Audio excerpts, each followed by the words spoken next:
Ka'baning ustiga yopiladigan qora mato, ya'ni Ka'ba po'sh hech qachon sotish mumkin emas va sotib olish mumkin emas. Keling, mana shu qora mato haqida siz umuman bilmagan ma'lumotlarni hozir gapirib beraman. Faqat videoga like bosib, oxirigacha kuzating. Ka'baning ustiga yopiladigan qora mato, ya'ni kisva.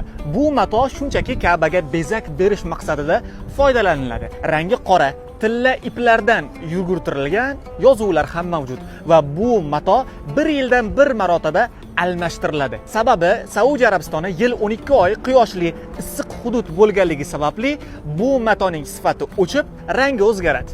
Almashtirilgan eski Ka'ba po'shlar bir qism bo'laklarga bo'linib, Saudiya oilasi tomonidan va Saudiya oliy hukumati tomonidan turli xil davlatlarga hadya tarzida beriladi yoki rasmiy tashrif bilan kelgan rahbarlarga hadya sifatida taqdim etiladi. Sotish mumkin emas va qonuniy jihatdan taqiqlanadi.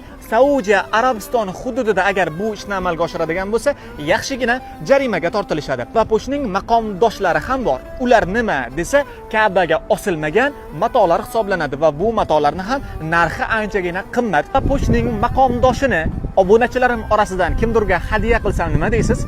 Kommentariyada o'z fikringizni yozib qoldiring. Reaksiyaga qarab keyingi videolarimizda hadya qilishga harakat qilaman.